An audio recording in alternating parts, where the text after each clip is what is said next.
আমি যেতিয়া গছ এডাল দেখা পাওঁ তাত ফল লাগি থাকে, কমলা লাগিছে, আপেল লাগিছে, কল লাগিছে, তাত ভাল ভাল ফল আছে।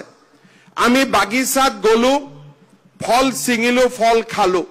ঘৰৰ বাহিৰত ৰখি থকা মধুৰিআম গছডালৰ পৰা মধুৰিআম খৰালো, আমি খালো। আমি দুই ধৰণে খাব পাৰো। মধুৰিআমটো ললো, খালো, কিমান মিঠা কিমান তিতা চিন্তা কৰি সামৰণি মাৰিলো। কিন্তু মধুৰিআমটো লোৱাৰ সময়ত আমি যদি অকণমান চিন্তা কৰো যে মোৰ বাবে ইমান ধুনীয়া মধুৰিআম আজি মই খাব পালো, গছডাল কোনে লগাইছিল? বোলে গছডাল তোমাৰ দেউতাই লগাইছিলে। মোৰ দেউতাই লগাইছিলে। তাৰমানে দেউতাই গছ লগোৱাই নহয়, গছডালত পানী দিছিলে, গছডালৰ যত্ন লৈছিলে, আৰু সেই কাৰণে এই গছডালে আজি মধুৰিআম দিছে, আমি খাইছো। খোৱাৰ সময়ত দেউতালৈ কৃতজ্ঞতা জনাইছো যে দেউতাই যদি এই গছডাল নুৰুলেহেঁতেন এই মধুৰিআম মই আজি খাব নোৱাৰিলোহেঁতেন। এই কৃতজ্ঞতাই জীৱনক পৰিৱৰ্তন কৰায়। আজি আমি মেট্ৰিকত ফাৰ্ষ্ট ডিভিজন পাইছো, মেট্ৰিকত ষ্টাৰ নম্বৰ পাইছো, ডিষ্টিংশ্যন নম্বৰ পাইছো।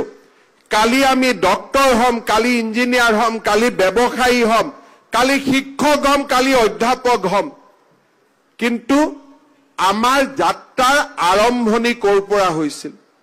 মোৰ মায়ে 10 মাহ 10 দিন মোক তেওঁৰ গৰ্ভত ৰাখি জন্ম দিছিল।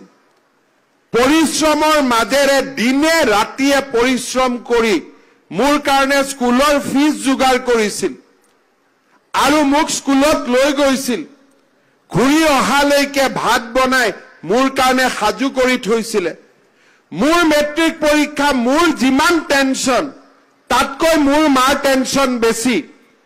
যেতিয়া মই স্কুলত যাওঁ, মায়ে ভগৱানৰ সন্মুখত চাকিয়ে গছি জ্বলাই মোৰ ল'ৰাজৰ ছোৱালীটোৰ যাতে পৰীক্ষাটো আজি ভাল হয়। ঘূৰি অহাৰ পিছত ৰখি থাকে বাৰেণ্ডাত যে পৰীক্ষাটো ভালকৈ দি আহিলো নে নাই। অৰ্থাৎ এডাল গছৰ ফল, সেই মিঠা ফলটোৰ আঁৰত কোনোবা এজন মানুহৰ যত্ন লুকাই আছিলে। ঠিক তেনেকে মোৰ জীৱনৰ সাফল্যৰ আঁৰতো মোৰ পিতৃ মাতৃৰ গভীৰ তপস্যা লুকাই আছে। যি সন্তানে প্ৰতিটো দিনতেই নিজৰ পিতৃ মাতৃৰ ত্যাগক স্বীকাৰ কৰে, যি সন্তানে প্ৰতিটো দিনেই পিতৃ মাতৃক কৃতজ্ঞতা জনায়,